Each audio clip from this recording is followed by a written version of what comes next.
ஸ்ரீமத் பகவத்கீதையின் 2வது பாடம் இது. உங்கள் வெற்றி மற்றும் மகிழ்ச்சியில் உங்கள் உறவினர்கள் மற்றும் நண்பர்கள் பெரும்பாலும் மகிழ்ச்சி அடைவதில்லை.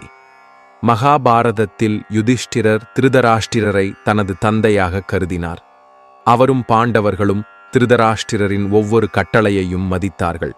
ஆனால் திருதராஷ்டிரன் தன் மகன் துரியோதனனின் கட்டளைப்படி பாண்டவர்களுக்கு எப்போதும் அநீதி இழைத்தான். திரௌபதியை அவமதித்தவர் வெளியூராள் அல்ல, சொந்த மைத்துனரே. இவர்கள் அனைவரும் அந்நியர்கள் அல்ல, ஆனால் குடும்பத்தை சேர்ந்தவர்கள். பல்லாயிரம் ஆண்டுகளுக்கு முந்தைய இந்த கதை அன்று போலவே இன்றும் உண்மையாக இருக்கிறது. இன்றைய வயது இன்னும் சுயநலமாகிவிட்டது. உறவுகளில் சிக்கித் தவிக்கிறோம்.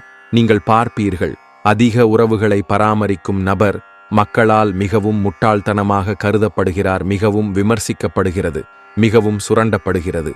எனவே உறவுகளின் இனிமையில் தொலைந்து உங்கள் வாழ்க்கையை ஒருபோதும் கெடுத்துக் கொள்ளாதீர்கள்.